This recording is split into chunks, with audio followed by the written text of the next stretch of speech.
4 agenda pending रहे थे। वो चारों एजेंडा अपॉन सेटिस्फैक्शन आज डिस्पोज ऑफ कर दिए गए हैं। उसके उपरांत 12 एजेंडा नए थे। उन 12 के अंदर से भी 6 पर लोगों की सेटिस्फैक्शन रिकॉर्ड कर दी गई है। 6 एजेंडा अगली ग्रीवेंस के लिए रिपोर्ट अनुसार पेंडिंग है, जिसमें 4 एजेंडा माइनर के हैं और 2 पॉलिसी और फैक्ट्स चेकिंग के हैं, जिसके ऊपर कमेटियां गठित कर दी गई है और कमेटियां अगली ग्रीवेंस कमेटी को अपनी रिपोर्ट देगी। 3 एडिशनल एजेंडा आज आए थे, एक ओमैक्स बिल्डर का, एक डेयरी शिफ्टिंग का और एक कोई पावर लाइन शिफ्टिंग का था। उनके लिए भी टाइम बाउंड एक्शन के आदेश दे दिए गए और अगली ग्रीवेंस में उनमें से 2 एजेंडाज़ को हम टेकअप करेंगे। और मैं मानता हूं कि जिस तरीके से छोटी छोटी समस्याएं लोगों की लंबे समय तक पेंडिंग रहती है और उसको हम यहाँ डिस्पोज कर सकते हैं। जैसे पिछली ग्रीवेंस में आपको याद होगा कि 94 में किसी की डेथ हुई थी और उसको 2023 तक डेथ सर्टिफिकेट बनाने के लिए दर की ठोकरें खानी पड़ी और ग्रीवेंस में आकर वो 15 दिन में रिजॉल्व हुआ। मुझे लगता है कि ये एक माध्यम भी है जहाँ लोगों के कार्यों को हम तुरंत उसका समाधान लाकर डिस्पोज ऑफ करते हैं। और मुझे खुशी भी है कि हमारे ऑफिसर्स की भी इससे एफिशिएंसी बढ़ती है कि किसी का लॉन्ग पेंडिंग मामला है वो भी ग्रीवेंस के माध्यम से अर्ली डिस्पोजल उन मामलों का हम करवा पाते हैं। एक मामला ज़रूर आज ओमैक्स का आया है कि 2006 के अंदर और 9 के अंदर 2 लाइसेंसेस ओमैक्स बिल्डर को रोहतक में दिए गए थे। उसके अंदर डिप्टी कमिश्नर की अध्यक्षता में एक कमेटी हमने बनाई है जो तीनों एस्पेक्ट्स को व्यू इन करेंगी। एक, जो इंफ्रास्ट्रक्चर अब म्युनिसिपल कॉरपोरेशन को हैंडओवर करना है उसकी स्विफ्ट हैंडिंग ओवर रहे और साथ में उसके डेवलपमेंट वर्क्स टेक ओवर किए जाए। दूसरा, जो उनकी ईडीसी आईडीसी पेंडिंग है उसको टाइम बाउंड मैनर में भरवा कर गवर्नमेंट के जो ड्यूज़ हैं उसको पूरा कराया जाए। और उसके साथ साथ कितने ऐसे उनके लाइसेंसेस प्रदेश भर में हैं जिसमें ईडीसी आईडीसी रोहतक की ना बनने के बावजूद भी नए लाइसेंसेस ग्रांट करे गए हैं, उसकी रिपोर्ट भी टाउन एंड कंट्री प्लानिंग से कलेक्ट कर नेक्स्ट ग्रीवेंस में पुटअप करेंगे। मैं मानता हूं कि ग्रीवेंस के माध्यम से कई लोगों को हम वो सुविधा दे पाए हैं जो उनका अधिकार था और समय अनुसार दे पाए। सर, नो हिंसा इसका जड़ कहाँ है? देखिए, आज बहुत अर्ली है। पुलिस अपनी इन्वेस्टिगेशन कर रही है। एडीजी रैंक के ऑफिसर्स लॉ एंड ऑर्डर की ममता सिंह जी पूरी इस इन्वेस्टिगेशन को देख रही है। आज सुबह तक की जो मेरी संज्ञान में है 102 एफआईआर हो चुकी है। अनेकों लोगों को रिमांड पर भी और जुडिशियल कस्टडी में भी भेजा गया है।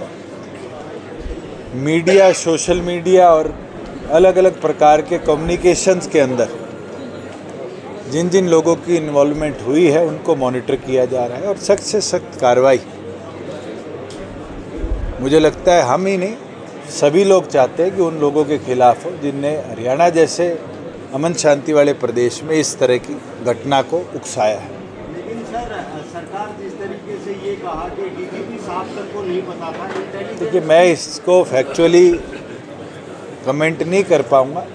इस पे बेहतर जवाब तो जिनका नाम लिया गया है वो लोग कर पाएंगे। सिक्योरिटी फेलियर नहीं हुआ? क्या फेलियर हुआ है, कैसे हुआ है, ये अंडर इन्वेस्टिगेशन है। मैंने डे 1 पे भी कहा था, आज भी कहता हूँ, चाहे कोई पॉलिटिकल आदमी हो, चाहे कोई सोशल एक्टिविस्ट हो या जो कोई अधिकारी हो, जिसकी कमी या जिसका उकसाना रहा है उन सब को हम दंडित करेंगे और समय पर जैसे जैसे रिपोर्ट्स पुटअप होंगी उसके अनुसार। इसके अलावा भी प्रदेश में मोनू मानेसर का नाम सामने आया था, क्या प्रिकॉशनरी एक्शन नहीं लेना चाहिए? देखिए, पहले लिया हुआ है, राजस्थान सरकार ने 3 बार रेड मारी है, तीनों बार हमारे पुलिस के अधिकारी गए हैं। आईजी रेवाड़ी को भी सेशन के दौरान ही एक इंक्वायरी मार्क कर दी गई थी, उसको भी मॉनिटर किया जा रहा है। और अब भी जहाँ जहाँ किसी का नाम आया है, चाहे वो विधायक हो, कोई नेता हो, कोई सोशल एक्टिविस्ट हो, उन सब के खिलाफ हम सख्त एक्शन। राजस्थान के मुख्यमंत्री ये बोल रहे हैं कि जो हरियाणा सरकार है वो सहयोग नहीं कर रही है, जब भी रेड मारी। चलो, आपके कैमरे हैं, आपकी कलमे है। मैं गहलोत साहब को खुला कहता हूँ कि आप पुराने घटनाक्रम, नए घटनाक्रम जॉइंटली अगर ऑपरेशन चाहते हैं, हमारी पुलिस, हमारा एडमिनिस्ट्रेशन आपके साथ है। आप अपनी टीम डिप्यूट कर दीजिए, चाहे वो रेड हरियाणा में हो, चाहे हरियाणा में क्राइम फैलाने वाले आज राजस्थान में बैठे उनके खिलाफ रेड हो।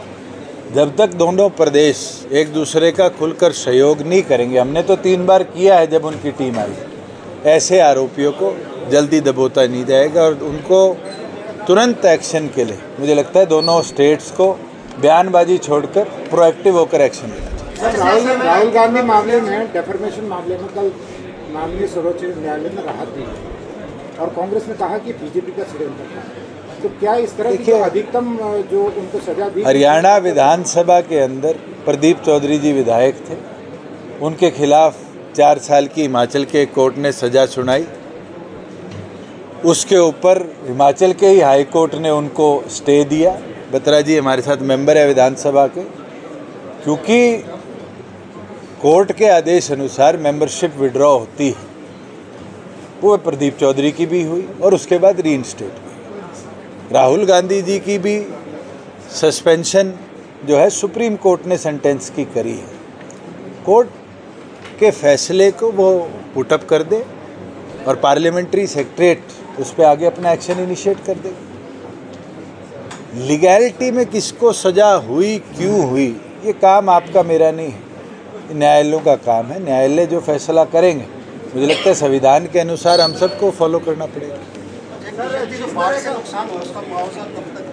आज आदेश दे दिए गए हैं पटवारियों को, जहाँ जहाँ पटवारियों की कमी है वहाँ क्षतिपूर्ति सहायकों के भी डिप्टी कमिश्नर्स के पास लेटर आए हैं।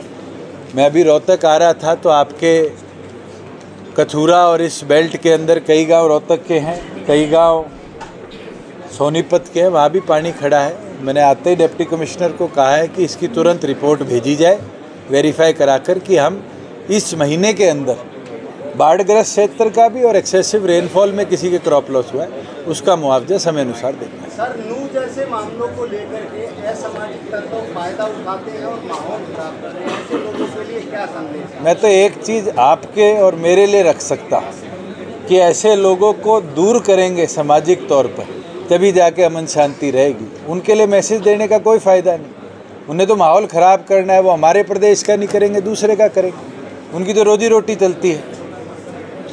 आज मैं आपसे पूछ लेता हूँ कि एक पत्रकार साथी ने मेरे को इंडियन एक्सप्रेस के इंटरव्यू में पूछा कि काव विजिलांते, हिंदी कहते हैं गौ रक्षक, कितनों के घरों में गाय हैं? आज सबसे बड़ा सवाल तो आप जाके चेक तो करो, जो लोग अपने आप को असलियत में रक्षक कहते हैं, क्या वो गाय को अपने घर में भी रक्षा देते हैं? सामाजिक तौर पे बहुत इजी है सोशल मूवमेंट्स चला के माहौल ख़राब करना, मगर ये भाईचारा बना के रखना सबसे मुश्किल चीज़ है। और मैं तो आज भी कहता हूँ कि ये हमारी सबकी जिम्मेवारी है, beyond political lines, beyond social lines, कि जिस प्रदेश में 600 साल पुराने इतिहास में भी ऐसी घटना नहीं हुई, जहाँ महात्मा गांधी के अवाम पर पूरा मेवात अटल होकर खड़ा रहा आज़ादी के बाद, आज उसमें किसी ने ऐसी घटना करवाई है तो बहुत उकसाने के बाद हुई है। और उन सब के खिलाफ कार्रवाई शुरू हो चुकी है, छोड़ा किसी को नहीं जाएगा, सबके खिलाफ एक्शन लिया। सर, आप एविएशन में अपना करियर बिल्डअप करें, इसके लिए आपका डिपार्टमेंट क्या कर रहा है और यूथ को किस तरह से अप्लाई करना मुझे खुशी है आपने बात पूछी। परसों यूएस ट्रेड की टीम हिसार आई थी, उनने हमें $1.5 मिलियन कैसे एविएशन को और बढ़ाया जाए उसकी ग्रांट अप्रूव करी है। हमने 3 साल पहले 2 प्राइवेट इंस्टीट्यूट्स फ्लाइंग के भिवानी में और नारनौल में चलाए थे और कल ही मेरे पास आंकड़े आए हैं कि उन दोनों फ्लाइंग इंस्टीट्यूट से इंडिगो और एयर इंडिया के अंदर 21 या 22 पायलटों को नियुक्ति मिली है। आज मेरे पास 370 से ऊपर हिक्का में और प्राइवेट इंस्टीट्यूशन में पायलट ट्रेन हो रहे हैं। और मैं खुशी के साथ कह सकता हूं कि पहले आप रोडवेज में घूमते थे तो ये उम्मीद रखते थे कि मेरे पास गाड़ी होगी, ड्राइवर लाइसेंस बनाऊंगा। आज ज़माना आ गया, स्कूटर गाड़ी होगी और लोग हवाई जहाज़ की बात करने लग गए। और हमारे पांचों हरियाणा सरकार के एयर स्ट्रिप्स जो है उनको सरकार पूरी निष्ठा के साथ डेवलप कर रही है। और ये भविष्य की बात ज़रूर है, मगर आप देखेंगे कि लोगों के प्राइवेट प्लेन्स भी हरियाणा में खड़े होंगे सफ़र करने के लिए भी। लोग कहेंगे भी मेरे जहाज़ में चलिए। ये आज नहीं तो 5 साल, नहीं तो 10 साल के अंदर, जैसे अमेरिका में है, ऑस्ट्रेलिया में है, हम हरियाणा के अंदर इसको हासिल करके दें। यूथ कैसे अप्लाई करें और क्या हरियाणा गवर्नमेंट कोई प्रोत्साहन राशि देती है स्टूडेंट? इस पे पॉलिसी बना रहे हैं। जैसे मैंने कल ही उसका रिव्यू किया है। जैसे मेडिकल बॉन्ड बनाया था कि बच्चे को पैसा नहीं देना, उसकी सैलरी के साथ अटैचमेंट हो जाएगी। एविएशन बॉन्ड भी हम अगले 30 दिनों के अंदर अप्रूव कर देंगे कि बच्चे को पैसा नहीं देना पड़ेगा। उसका एविएशन का खर्चा जो है वो बैंक करेंगे और उसका गारंटर सरकार बनेगी कि बच्चा नौकरी लगेगा, पायलट बनेगा तो उसकी सैलरी से वो रिइम्बर्स होता है। अच्छा, क्वेश्चन एक छात्र संघ चुनाव बड़ा नया शैक्षणिक